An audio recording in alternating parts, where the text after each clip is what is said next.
बिस्मिल्लाहिर्रहमानिर्रहीम। सुहेल्स bat take सोलोसॉफ्ट challenge की जानिब से CS 610 final term solution spring 2020। जी तो दोस्तों, जो 12 सितंबर तक पेपर हुए हैं, जो बच्चों ने मेरे साथ शेयर किए हैं, जो स्टूडेंट्स ने मेरे साथ शेयर किए हैं, जो मुझ तक पहुँचे हैं, उनका सलूशन मैं आपके सामने दिखा रहा हूँ। तो ये तकरीबन 24-25 क्वेश्चन हैं। अगर करंट फाइनल टर्म के आपको इतने के क्विज़ मिल जाएं तो उम्मीद रखें कि पेपर आपका इंशाल्लाह बहुत अच्छा हो सकता है। मेरी प्लेलिस्ट देख लें, मेरे चैनल पे जाके मैंने फाइनल टर्म सॉल्यूशन के हवाले से कुछ वीडियो बनाई हुई हैं, वो देख लें। मेरे क्विज़ देख लें, ग्रैंड फाइल देख लें, ये वीडियो देख लें। हाँ, प्रिपेयर करके जानी अच्छी तरह और इंशाल्लाह अल्लाह के हुक्म से आपका पेपर अच्छा हो जाएगा। साथ आपने देखा होगा मेरी 504 के ऊपर एक वीडियो है, वहाँ पे मैंने कमेंट्स देखे हैं आज, तो स्टूडेंट्स बता रहे हैं कि इसमें से काफ़ी सारा पेपर आता है, उसको भी देखिएगा। इससे पहले अगर आपने मेरा चैनल सब्सक्राइब नहीं किया हुआ तो चैनल सब्सक्राइब कर लें, क्योंकि आज बड़ी मज़े की बात है, बहुत सारे स्टूडेंट्स का कमेंट आया, उन्होंने बाद में मेरी फ़ाइल देखी, कहते सर इस फाइल में से काफ़ी क्विज़ आए हुए थे CS 101 में से। चलिए दोस्तों, ये अब क्विज़ को हम डिस्कस कर लेते हैं। और तैयारी के लिए ज़रूरी है, याद रखें, जो प्रीवियस आपके पास जितना मटेरियल मिलता है, जितनी आप तैयारी कर सकते हैं अच्छे नंबरों के लिए, उतनी करें। मेरी प्लेलिस्ट देख लें और जो फाइलें आपको मिलती हैं वो देख लें, तो इंशाल्लाह पास हो जाएंगे अगर आप मेहनत करेंगे। तो ये अच्छी फ़ाइल आपके लिए है, बड़ी मेहनत हुई है इसको बनाने के लिए, बहुत सारे स्टूडेंट से डिमांड करके मैंने ये क्विज़ कलेक्ट किए हैं, वो आपके सामने हैं। चलें जी, difference between destination and source. Destination और सोर्स क्या होता है? वो जगह जहाँ से डाटा ओरिजिनेट होता है, जहाँ से आप डाटा भेजते हैं, उसको सोर्स कहते हैं। वो जहाँ पे डाटा आपका ऑब्जर्व होता है या पहुँचता है, उसको डेस्टिनेशन कहते हैं। सादा तरीन अल्फाज में मैंने बता दिया। A place where data is taken, the place from which data is moved is called the source, where place it move is called the destination और target. If you are downloading the file from Google, in case you source and Google is destination, the source address is the address of the device sending the packet, the destination address is the address of the device to receive the packet. Brief about MTU। MTU होता है maximum transmission unit. ये मैं सादा अल्फाज में आपको पहले समझा दूँ। जो आपका नेटवर्क इंटरफेस कार्ड होता है, वो एक टाइम में कितना डाटा ट्रांसफ़र कर सकता है, ये आपका MTU होता है। मेरा ख्याल बात समझ गए होंगे। जो आपका नेटवर्क इंटरफेस कार्ड है, वो एक टाइम में कितना डाटा ट्रांसफ़र करता है, इसे MTU कहते हैं। Maximum transmission unit is the network term that define the largest packet size that can send over a network connection. The MTU is typically limited by the type of connection but may some time be adjusted in the computer's network setting. हाँ जी, इसको आप set कर सकते हैं। मेरी CCNA की series आप देखेंगे, आने वाली है, तो उसके अंदर आप देखेंगे कि MTU को हम सेट कर सकते हैं। कितना MTU हमने रखना है, कंप्यूटर राउटर के ऊपर सेट कर सकते हैं। जब वो डाटा ट्रांसफ़र करेगा तो वो उतना डाटा ट्रांसफ़र करेगा एक टाइम में। Because higher MTU allow for more data to be transferred at once. Connection with higher MTU typically have more bandwidth than connection with lower MTU। Where to use OSPF। अच्छा, ये जो मुझे question मिले, मैंने उनको solve कर दिया। बड़े अजीब से तरीके से देते हैं, बड़ी मुश्किल से उन्हें समझना पड़ता है। OSPF का इस्तेमाल कहाँ पे है? पहले वही एक सादा बात सुन लें। लार्ज ऑर्गेनाइजेशन जो हैं, जिनको मल्टीनेशनल ऑर्गेनाइजेशन ऐसे समझ लें, वहाँ पे OSPF का इस्तेमाल किया जाता है। OSPF में के अंदर एरियाज़ होते हैं। OSPF को कैसे कन्फिगर किया जाता है? एरियाज़ में। तो अगर पाकिस्तान के अंदर 10 ऑफिसेज़ हैं तो समझ लो 10 उसके एरियाज़ हैं, और फिर वो एक समरी भेजता है, बजाय कि सारे राउंड एक दूसरे से शेयर करने के, वो सिर्फ समरी भेजता है। ये मेरी आप वीडियो सुनिएगा ज़रूर, फाइनल टर्म प्रिपरेशन के हवाले से मैंने बड़ी अच्छे तरीके से एक्सप्लेन किया हुआ है। वो समरी भेजता है और पूरा नहीं भेजता, मतलब अपडेट जो होती है वो सिर्फ समरी की सूरत में होती है। एरियाज़ आपस में कनेक्ट हो जाएं तो OSPF बन जाता है। As internet grow in size, so did organisation in particular large ISP appear to satisfy demand of routing protocol that can scale to large organization। IETF क्या होता है? Internet Engineering Task Force devised an IGP, Interior Gateway Routing Protocol, known as the open shortest path first protocol. People use OSPF when they discover that RIP just is not going to work for their large network or when they need very fast convergence. मैंने 2-3-4 अल्फाज लाइनें लिख दी हैं ताकि आपके लिए easy रहे. Size of IP version 6 क्या होता है जी? साइज़ ऑफ IP 128 बिट्स का होता है. Address represented in hexadecimal notation separated by colon. चले मैं आपको कोई लिख के दिखा देता हूँ. इस तरह से लिखते हैं इसको AB09 ऐसे. तो ये हेक्साडेसिमल में है, तो हेक्साडेसिमल के अंदर एक करैक्टर 4 बिट्स को रिप्रेजेंट करता है. तो ये हो गई 16. इस तरह के 8 ऑक्टेट होते हैं तो 128 बिट्स बन जाती हैं. चलिए आप सोच रहे होंगे 0012 ये दूसरा ऑक्टेट, 001 ये दूसरा ऑक्टेट हो गया, सो ऑन. इस तरह से 8 ऑक्टेट बनेंगे तो IP वर्जन 6 का एड्रेस बन जाएगा. अच्छा जी, अगला क्वेश्चन है फीचर ऑफ IP वर्जन 6. तो इसके फीचर ये हैं. The new feature of your follows IP version 6 address are 128 bits. Header format is entirely different. Additional information is stored in optional extension header followed by data. Flow label and quality of service allow audio and video application to establish appropriate connection. New feature can be added more easily, so it is extensible. अगला question है use of multiple headers. इसके अंदर क्या होता है? Efficiency होती है, flexibility होती है, इंक्रीमेंटल डेवलपमेंट होती है. ये भी IP वर्जन 6 से आया हुआ है, use of multiple headers.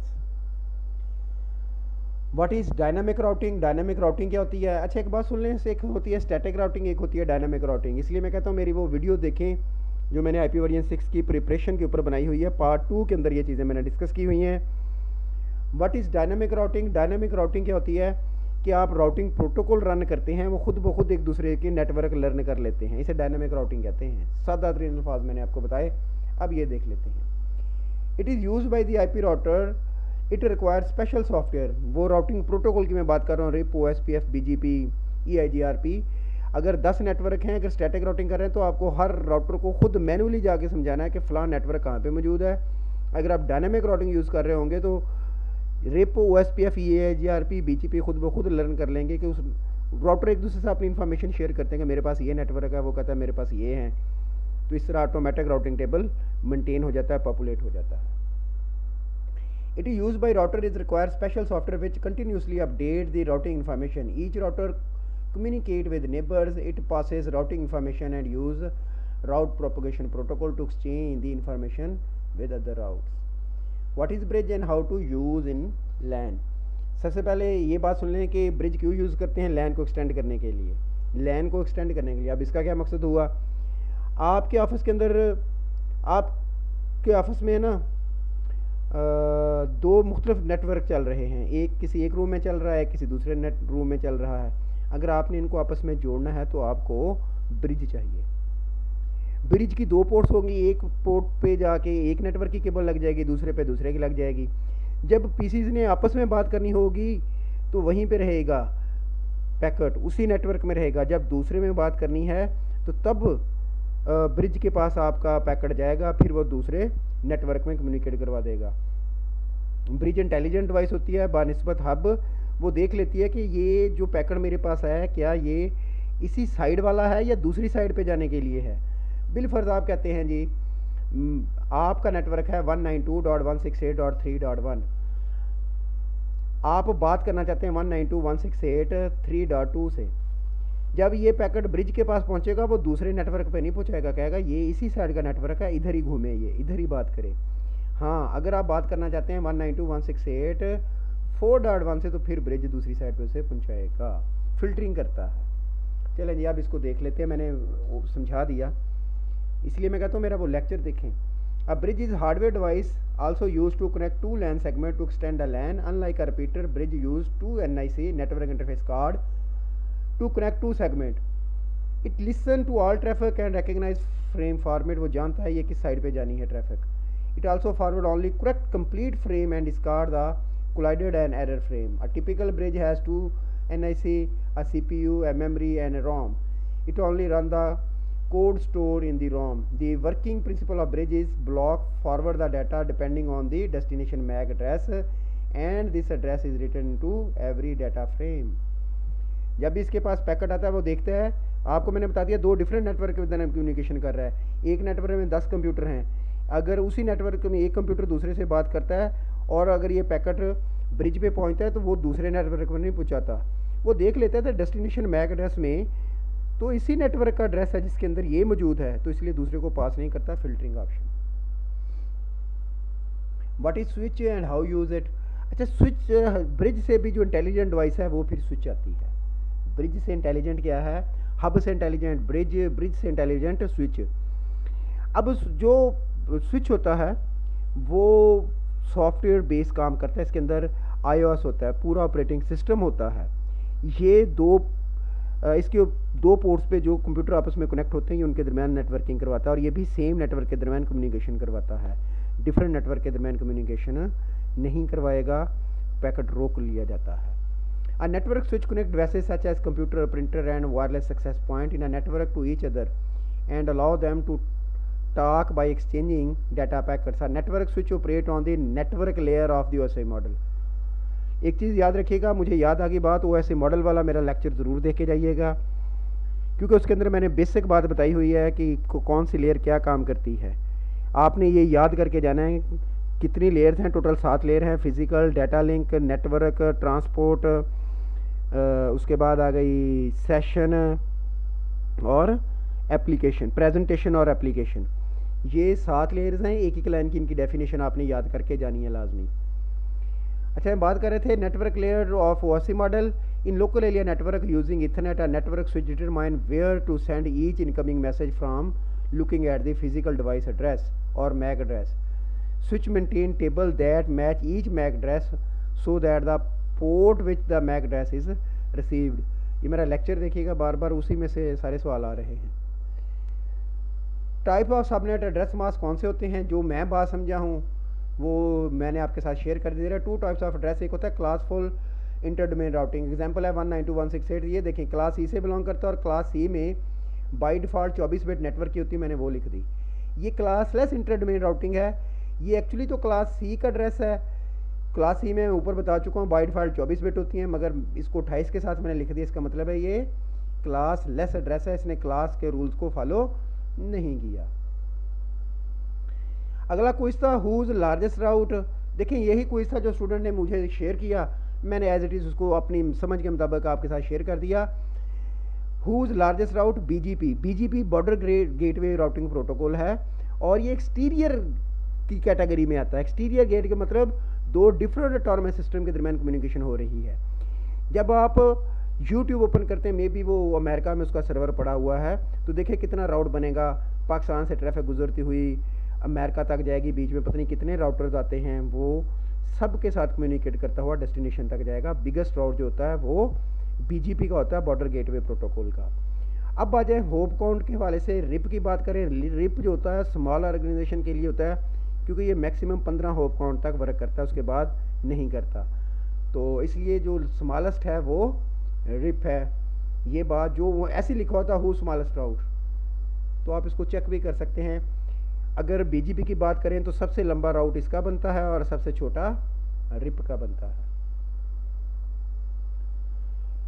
During the transmission of the data from source to destination in a network of 50 computers, some packets contain error. In this situation, which field of IP datagram header will indicate about error? The header checksum field of IP datagram will indicate the error, क्योंकि checksum के अंदर error correction और detection की facility होती है। Suppose an organization has multiple local area computer network that are connected with each other through router and RIP is used to manage routing information. You are required to write 3 main drawback of using RIP. अच्छा, एक बात बताता चलूँ, RIP maximum 15 hope count तक work करता है, इसलिए ये बड़ी ऑर्गेनाइजेशन में काम नहीं कर सकता।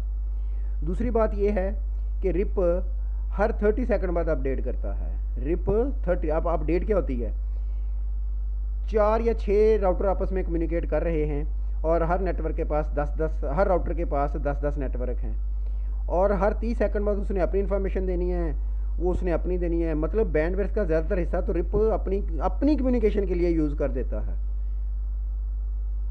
तो इसलिए बैंडविड्थ का ज़्यादा होता है रिप अगर आप यूज़ करें तो। मैक्सिमम होप काउंट इसके 15 मैं पहले बता चुका हूँ। Closest may not be shortest, ये बात नहीं है कि क्लोजेस्ट जो है वो शॉर्टेस्ट होगा। इस शॉर्टेस्ट पाथ इसका वो होता है जो कि होप काउंट हो। ये देखता है कि कितने होप काउंट से मैं गुजरूं, तो जो कम से कम होप काउंट मुझे पड़ता हो, तो ये होप काउंट के हवाले से वर्क करता है। बिलफर्ज एक नेटवर्क राउटर तक, एक राउटर दूसरे तक बहुत हाई स्पीड से पहुंच सकता है एक रास्ते से, बट वो 3 राउटर दरमियान में आते हैं, बट इसलिए वो कहेगा मैं तो इधर से नहीं जाऊंगा, मैं उधर से जाऊंगा जहां कम से कम राउटर मुझे पड़े। RIP only update neighbour, RIP को सिर्फ राउटिंग इन्फॉर्मेशन प्रोटोकॉल के अंदर रिप को सिर्फ ये पता होता है मेरा नेबर कौन है, उसे और कुछ नहीं पता होता। और OSPF की सूरत में पूरी टोपोलॉजी हर राउटर के पास होती है। मेरा लेक्चर वही बार बार बता रहा हूँ, मैंने उसके अंदर चीज़ें समझाई हुई हैं। अच्छा जी, make network of 7 computer which is best suitable topology if demand, ये स्टार टोपोलॉजी यूज़ होगी। इसका मैं आंसर नहीं लिख पाया, सॉरी, ये देख लीजिएगा। अब स्टार टोपोलॉजी मैंने आपको बता दिया, स्टार टोपोलॉजी देखे ना मैंने कैसे इसको स्टार टोपोलॉजी कहा। If demand is the network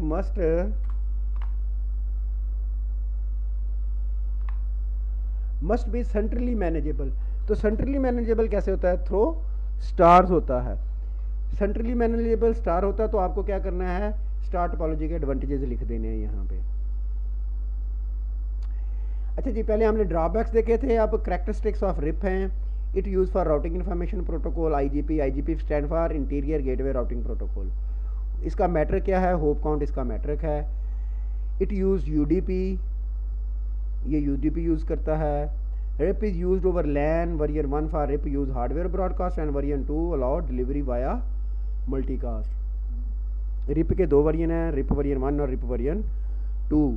अगर वर्जन 1 होगा तो वो ब्रॉडकास्ट कर देगा, ब्रॉडकास्ट का मतलब वो सबको इन्फॉर्मेशन पहुंचाएगा। अगर वर्जन 2 यूज़ करेंगे तो वो मल्टीकास्ट करेगा, जिसको इन्फॉर्मेशन देनी है सिर्फ उसी को देगा।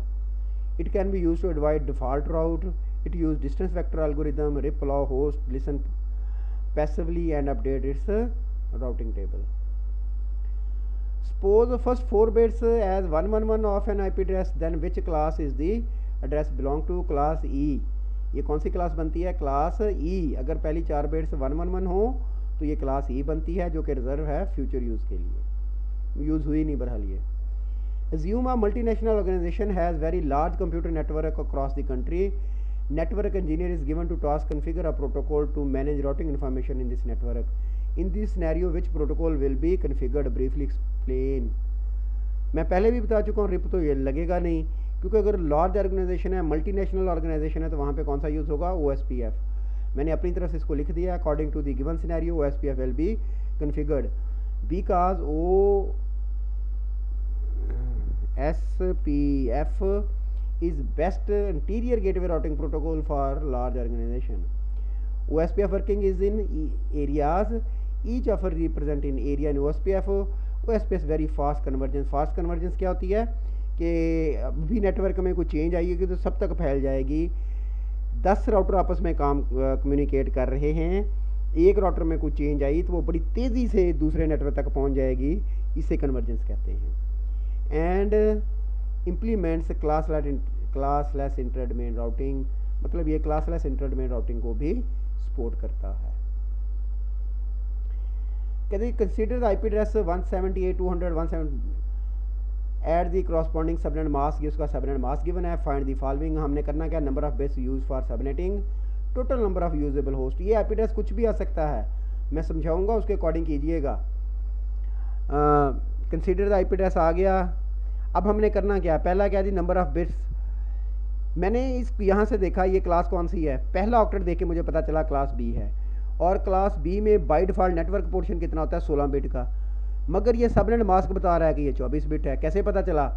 क्योंकि अगर 8 बिट 1 कर दी जाएँ तो वो 255 बनता है, 255, तो 255 255 255, इसका मतलब 8 8 8 24 बिट्स हो गई। 24 नेटवर्क बिट्स हैं, जितनी बिट्स ऑन होंगी उतनी नेटवर्क बिट्स बनेंगी। सबनेट मास्क की जितनी बिट्स ऑन होंगी वो नेटवर्क पोर्शन कहलाता है। तो बाय डिफ़ॉल्ट तो 16 बिट होनी चाहिए थी, मगर ये 24 बिट्स हैं, तो इसका मतलब सबनेटेड बिट्स कितनी हैं, 8। ये मैंने कर दिया। The given address is belong to class B, so number of bits use for subnetting is 8। The number of usable host, usable host कैसे निकालते होते हैं, टोटल एड्रेस होता है 32 बिट का, उसमें से 24 बिट हो गई नेटवर्क की, तो बाकी बची 8 बिट होस्ट पोर्शन के लिए। तो फार्मूला है 2⁸ 256 माइनस 2। ये एक नेटवर्क आईडी होता है, एक ब्रॉडकास्ट आईडी होता है जो असाइनेबल नहीं होता, इसलिए 256 में से 2 निकाले तो 254। अब कहता है जी तीसरी चीज़, write a classless inter domain routing notation. तो 172 डॉट, ये कितने नेटवर्क पोर्शन कितना बन रहा है अभी बता के हैं, 24 बिट का, तो आपने /24 लिख देना है। ये इसका आंसर है। ये कुछ भी आ सकता है, आपने बरल समझ गए होंगे उस हिसाब से लिखना है। सपोज एन ऑर्गेनाइजेशन है computer network where multicast is require, the different types of multicast वो आपको याद करनी पड़ेंगी। DVMRP है, CBT है, PIM-SM है, PIM-DM है और MOSPF है, ये याद करेंगे आप। Why there is need of autonomous system in internet? Autonomous system can be thought as a set of network and router under one administration, right? The term is flexible, it can be entire institution or a single corporation. It is need for the reason that no routing protocol can scale to entire internet. ऐसा समझ लें कि एक routing protocol मैं ले लूँ जो पूरी दुनिया के राउट अपने पास रखे, ऐसा पॉसिबल नहीं है। BGP ऑटोनमस सिस्टम के तहत काम करता है। एक मुल्क की जो इन्फॉर्मेशन होती है वो समरी बन के उसके पास जाती है जो दूसरे मुल्क में जानी होती है। अब उसका राउटिंग टेबल शॉर्ट होता है। अगर पूरी दुनिया का राउटिंग टेबल उसके अंदर डाल दिया जाए तो सोचें क्या बनेगा। इसलिए ऑटोनमस सिस्टम के तहत काम किया जाता है।